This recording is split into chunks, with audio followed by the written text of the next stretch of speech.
So next, what we have is the last head-to-head for July, and it takes place on July 29th of 1996. And of course, we'll start off with Nitro. Once again, we are still at Disney World. I think that run is coming to an end soon, so we will be back in stadiums here shortly. But we are still at the House of Mouse, and Larry Zbyszko and Tony Schiavone welcome us to the show, and Zbyszko calls the NWO something that we're going to hear time and time again for the next 100 episodes of Nitro. He calls the New World Order the New World Odor. So yeah, get used to that.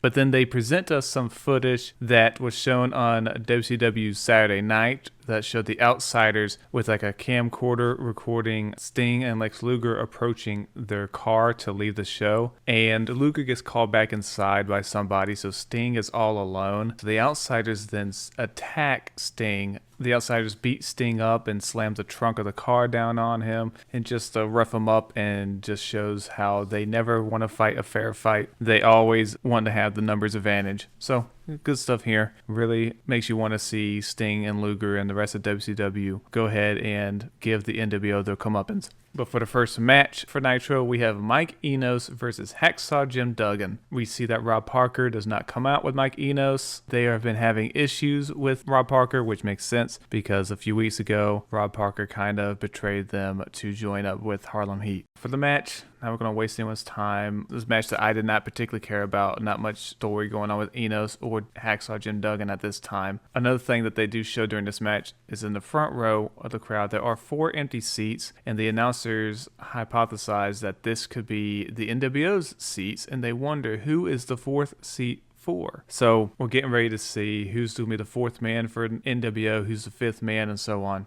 And the finish for this match is Hacksaw Jim Duggan tapes his fist and punches Mike Enos for the win. Stop me if you heard that before. But after this match, we do get an in-ring interview with Hacksaw Jim Duggan, and Mean Gene asks Hacksaw his opinion on the NWO. Duggan asks Hogan, what has he done? Duggan says he has known Hogan for 20 years, and he has seen him do Make-A-Wish visits and going to the Special Olympics and a whole bunch of charitable stuff.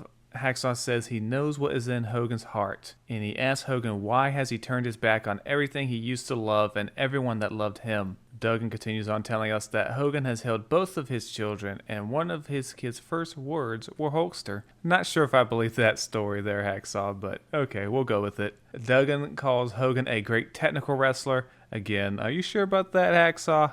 Hogan's a lot of things, but great technical wrestler, I don't think it's one of them. He's a great entertainer, all that sort of good stuff, but technical wrestler, I don't know about that. But anyways, Hacksaw continues on saying he doesn't want to wrestle Hogan, he wants to fight him. I thought it was a pretty good promo from Duggan. This actually gave him something to do. We'll see where it goes from here. But this is certainly better than seeing a Hacksaw Jim Duggan versus VK Wall Street match. So I'll take it. But we'll go ahead and go to our second match for Nitro. And it is Ric Flair, Mongo McMichael, and Chris Benoit, Deborah, Woman, and Miss Elizabeth versus Sting, Lex Luger, and Macho Man. Notably, Arn Anderson is not out with the Four Horsemen for this match. I will mention that this Disney crowd does love themselves some Lex Luger. Every time he's in a ring, he gets a good applause. They love all the wrestlers in here pretty much. During this match, we also get announced that Benoit will face Dean Malenko at Hog Wild. So get ready, that is a good match. Or as this match continues on, Jimmy Hart comes out and he yells at the camera that the Outsiders are in the back. So we send the cameraman to the back, and then eventually Luger and some of the other wrestlers go to leave. And we go to the back, and we see the Outsiders beating up on various wrestlers, namely Buff Bagwell, Scotty Riggs. This is the famous backstage beatdown where they toss Rey Mysterio into the side of a trailer like a lawn dart. Very famous moment. All 6 of the wrestlers that were in the match kind of approach the limo of the Outsiders before it leaves. Macho Man even climbs on top of it, and he stays on top of it as it drives off. So that's a really crazy visual. Macho Man really wants to go after the NWO. But there's chaos backstage. All these wrestlers are down on the ground. Arn Anderson is down. He's selling an arm injury, and he is in serious pain. We see Eddie Guerrero checking on Rey Mysterio. Rey Mysterio says it was 3 guys. We only saw Hall and Nash. And it should be noted that Nash and Hall attacked some of these guys with baseball bats. And the baseball bat is certainly going to become a theme here soon with Sting. So it's kind of interesting to think that he used a bat because that's what the NWO used against them. This segment does continue on for a long time, probably a bit too long. it continues on so long that the crowd kind of gets bored because, again, they're at Disney. There's no Titantrons, there's nothing. So most of this crowd can't see what's going on. So they get kind of restless. So I could see the live crowd not liking it, but the audience at home, this is a big, big segment. While this chaos is continuing, Rey Mysterio mentioned that there possibly could have been 4 people that were there. But yeah, eventually they load some of these guys into an ambulance. They really sell it as a serious situation. But this, again, like I said, this took 18 minutes on the WWE Network. So it probably means this took about maybe 27 to 30 minutes real time if you include the commercial breaks back then. So I could see a lot of people at first being really entertained by this, but again, it just took way too long. Good segment, but just too long. One of the last shots that we see is Sting holding the baseball bat that the NWO used to attack the wrestlers. A little bit of foreshadowing, so I kind of like that. I don't know if that was the plan, but it works. So yeah, we will go ahead and go over to Monday Night Raw. And we start off with the video recapping last week, showing Farouk attacking Ahmed Johnson. And Vince does say that Ahmed has a ruptured kidney. And this is a legitimate injury. He did have a ruptured kidney. So they just had a storyline angle to go with that. But our first match is Justin Hawk Bradshaw with Zebekiah versus Psycho Sid. And Sid, when he comes out, he is over over with this crowd. Now, they love him. He gets a huge ovation when he comes out. For the match, it's not that long. One of the big spots is Sid hits a choke slam, which the crowd liked a lot. Bradshaw gets frustrated during the match because he can't put Sid away. So he hits Sid with the cowbell, and he hits him with a couple elbow drops and continues to beat him down. Hits him with a cowbell again. And then Zebekiah comes in to kind of help Bradshaw double team him. They go to clothesline Sid using the cowbell rope, but Sid ducks it, and he clotheslines both men, and he hits a powerbomb on Bradshaw, and he also hits one on Zebekiah, and the crowd loved both of the powerbombs. The match obviously ends in a DQ, but it was a fun watch to see Sid hit the high spots with the crowd and have them enjoy it, but the match wasn't anything great. Would have been nice if they just could have had Sid win. Not quite sure why we're still protecting Bradshaw at this point. It's clearly not working, his gimmick. We'll move on. After that match, we do have a backstage interview with Sonny and Farouk Assad. Sonny calls Farouk the modern day gladiator. They're still trying to sell us on that, the modern day gladiator. That's why he looks so stupid. Sonny says Ahmed thought he was funny, but she says Farouk will be the Intercontinental Champion and the champion of the 90s. Farouk says the next time Ahmed addresses Sonny, it will be with a Miss or Mrs. And he says that there are no guidelines on the streets when it comes to fighting, and he will give Ahmed a crash course and how they used to fight. So look out for that. For third match on Nitro, we have High Voltage versus the Steiner brothers. Rick Steiner, when he comes out, he looks kind of dejected. He keeps looking back kind of at the rampway, and he just kind of looks solemn. He's upset that stuff happened to his friends and that the NWO blindsided them. But Scott Steiner eventually gets him to go into the ring. There was an ugly botch and during this match too with Rick Steiner. He is supposed to catch one of the High Voltage guys. I'm sorry, I can't remember which one it was. But one of those guys was jumping off the top rope, and Rick Steiner was supposed to catch them, but he doesn't, and they land head first. It could have been bad. But Scott Steiner wins the match for his team with the amazing move, the Steiner Screwdriver. If you've never seen it, it's one of the craziest moves you ever see. He doesn't bust it out too often because it is not the safest move, but he does it here, and it's phenomenal. The next match was supposed to be Eddie Guerrero versus Rey Mysterio for the Cruiserweight title, which that sounds very good. But what we get instead is the fourth match of Big Bubba with Jimmy Hart versus Eddie Guerrero. Bischoff during this match, he says they have national news outlets calling them about the events that just happened at Nitro. He says that there are people that are indeed reporting that there were 4 people in the limo. Who is this fourth man?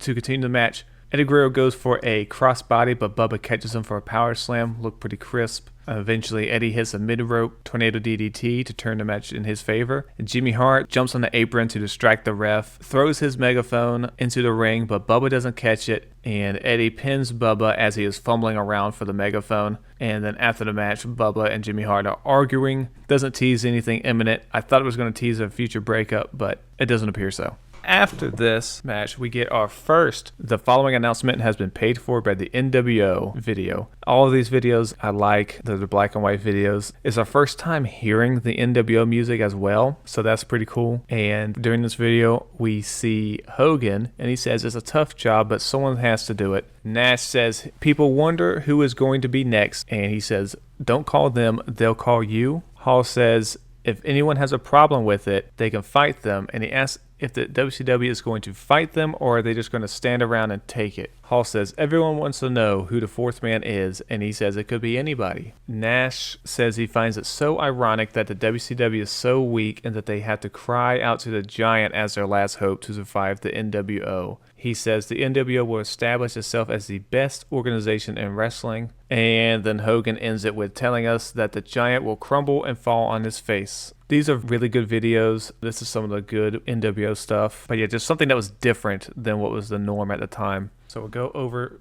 back to Raw, and we'll have our second match of the night, and it is Vader with Jim Cornette versus Mark Mero with Sable. During this match, Vince announces a 20-man battle royal where the winner would face the champion of whoever wins the SummerSlam match between Vader and Shawn Michaels. They will get the first crack at the WWF Championship. There's a really bad botch in this match too.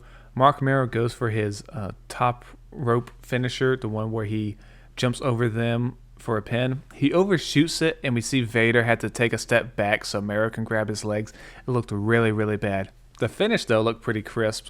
The finish for this match is Mero goes for another move off the top rope, but Vader catches him midair and power slams him for the win. This was not a bad match, but that botch was really, really bad. Cornette was also on commentary for this match, and he says at this match he's going to get Jose Lothario out to the ring, and that leads us to our next segment here, and it is an in-ring interview with Jim Cornette and Jose Lothario. Cornette says he has not forgotten what happened at Free For All, and he wants to tell Jose Lothario how he is going to get even. Cornette says he has wondered why Jose has popped up all of a sudden in the WWF, and then he calls Jose a has-been, and he says no one would care if Jose died.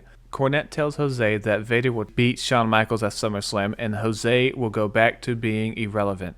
Cornette calls Jose trash, and that means Shawn is trash too. Jose gets fed up with Cornette's browbeating over here, and he grabs Cornette by the collar, and he tells Cornette he will kick his butt like it's never been kicked before, and Cornette goes to hit Jose Lothario with his racket, but Jose decks him instead. So, unfortunately, yes, you guessed it right. We are building towards a Jose Lothario versus Jim Cornette match. How exciting. But yeah, I just think it's a waste of time to kind of build this Jose Lothario versus Jim Cornette thing, and no one wants to see that. We should be putting more focus on the Vader-Shawn Michaels deal, which they're doing a decent job of building that match. I think they are. But this is kind of just a sideshow stuff. It wasn't needed. We didn't need to waste our time with building this match. We could have built something else. And we will go to our third match for Raw, and it is the British Bulldog with Owen Hart versus Henry Godwinn with Hillbilly Jim. Phineas does not accompany the Godwinns for this match. Not sure why. Owen joins the commentary table, and he's always great on commentary. Owen says he is tired of people asking him about his brother. He says his brother Brett is a crybaby and a quitter. Owen says he is man enough to stay here and fight. Vince rags on Owen Hart using his cast to win matches, and Owen tells Vince that he isn't using the cast to win matches. He says you better tell these guys to stop headbutting his cast. That's a little funny. During this match, we also have an Aldo Montoya backstage interview. Montoya says he accepts a rematch with Jerry Lawler next week on Raw. King says he's going to make an example out of Montoya next week. Montoya is a friend of Jake the Snake's. That's why he's being brought into here. Montoya says Jake taught him two things. Number one, believe in yourself, and number two, the DDT. Montoya says he will beat Lawler once again with the DDT next week.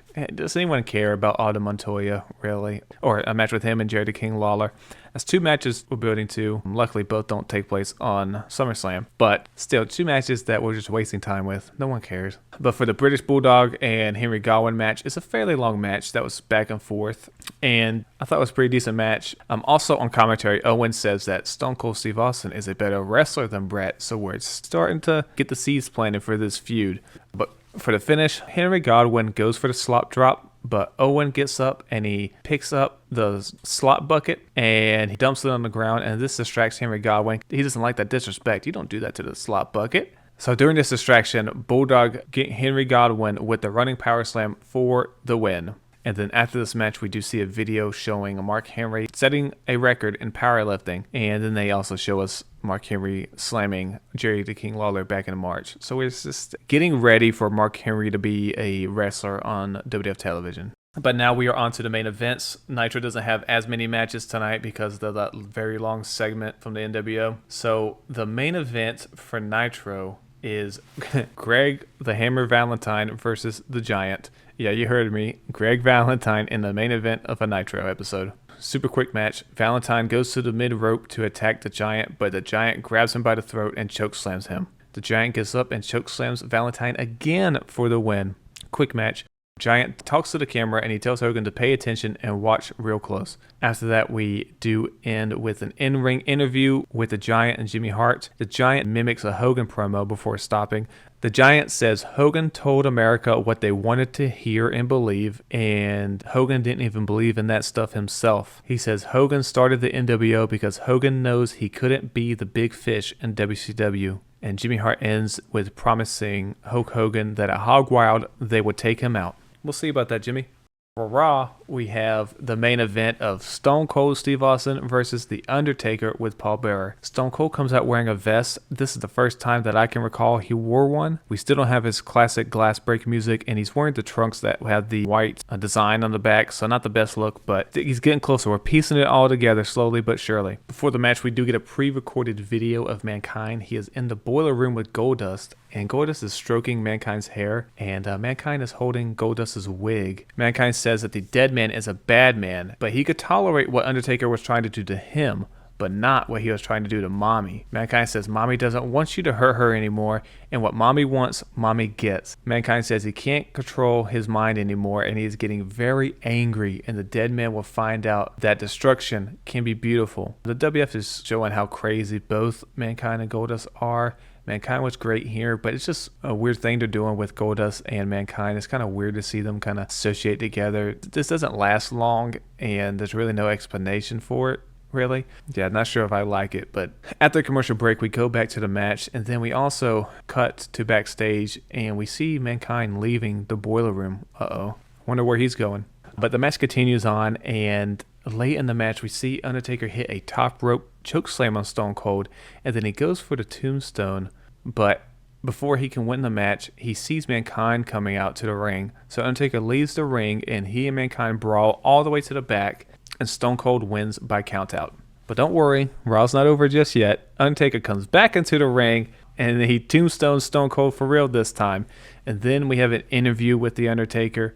The Undertaker tells Mankind that it's time the Reaper enters the Serpent's Lair, and at SummerSlam, in the Boiler Room Brawl, Mankind will finally rest in peace. And that is how we end Raw. As far as Raw, it is a much better show than it was last week. We have much better matches. It isn't 3 jobber matches. So definitely big step above. But unfortunately for them, it is still a WCW Nitro victory. We just had an iconic moment with the Rey Mysterio lawn dart segment. I really love the NWO video. Most of the matches on both shows weren't anything special, I'd say. But I just think Nitro has a lot more going on at the moment. But much better effort from Raw. And I believe Jacob also chose Nitro for this week. So the streak continues tonight, a lot of Nitro victories. But that is the end of the July shows. WCW dominated this month. They even won the pay-per-view battle. So Nitro is real hot right now. WWF is going to be getting better, but that's not going to be till closer to the end of the year. But that's that for July. Stay tuned with us. Thank you for watching. Please like, share, comment, subscribe, all that good stuff. And please join us for when we recap August of 1996.